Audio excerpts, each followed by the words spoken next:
South African hip hop, there's a narrative that rappers aren't blowing up anymore, which is crazy because we've had the likes of Nash or Brother Cooper and so forth. I want us to take it back to 2015. Each and every year will represent a blow up. So 2015, that one artist who blew up the most for me was the one and only Mtimbeni, MT, my brother. This guy gave us Roll Up.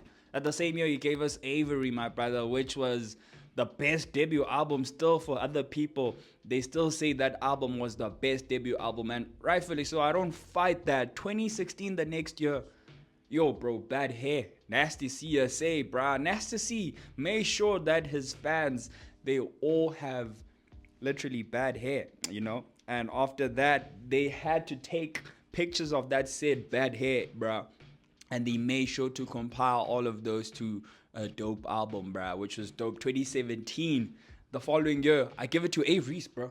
This was the year that marked his independence, and also he dropped From Me to You and Only You. It had the streets buzzing, and for sure, things went crazy that year. The following year, 2018, I have to give it to Shane Eagle, my brother. That blow up that year, he deserves it, bro, because he gave us Yellow. He also came from that Vuzu show that had AKA telling niggas, oh, you that nigga who's gonna be known as the guy who failed to give us a freestyle.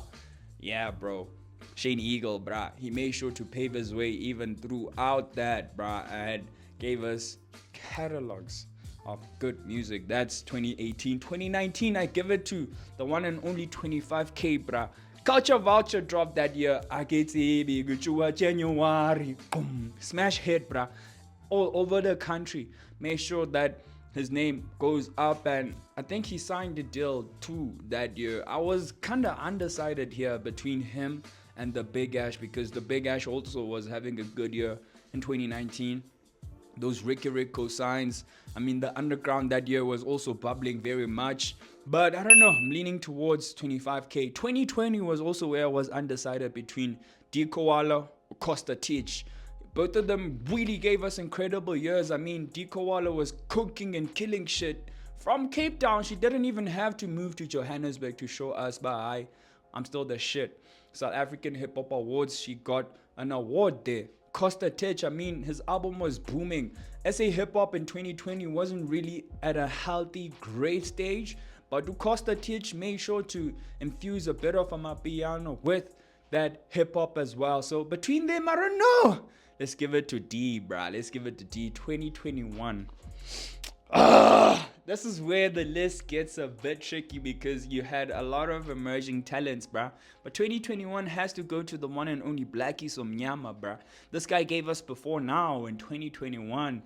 His name just went up the ranks, and overall, he became a bigger superstar than the other peers that he had, and still to this day, his consistency puts him in the top 3 conversation. The next year, 2022, by the way, this is the list that I wrote. McLaren Doughboy. Let's give it to him, 2022. I think 2022 and the year after was when he was just giving us verses for days, bruh. Verses where you're like, fuck, can McLaren ever drop a bad verse? And since then, I still haven't heard a bad McLaren verse. So that year we give it to him. 2023, bro. 2023, I was also like, do I give it to either Tato Soul or Lotin Over Pounds? PTA Bruise. And then I decided, you know what? Let's give it to Tato Soul this year, bro. Because Tato Soul really was a force to be reckoned with, bruh. He had street anthems, he had an album, and I think SA Hip Hop Awards, they awarded him 2 awards that year, so it has to go to him. The following year, 2024, I just need to check. How am I? She was on a hit. How am I? Usi my main, bruh. Usi my money took over that year. Rightfully so, bruh. Check. And even beyond that, bro, he just didn't give us one song. He even gave us Uvalo, bruh. Constant hits. And these hits just, it put him in a conversation that year about, okay, this guy can actually take over from the likes of Nasty C and Blackie, because he kind of infuses the two.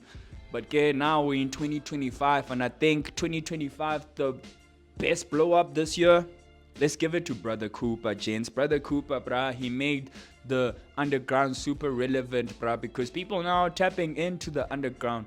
Does the underground even exist now that 2025 our biggest breakthrough artist was an underground brew by the name of Cooper? And he hasn't even dropped his debut album because Young Cooper was a mixtape. And I think that he is at a point where everything that he drops goes platinum. And I don't know who else can be in this conversation for 2026. I was thinking maybe it's Echo Santana because this year he had a dope year. But then again, I don't know.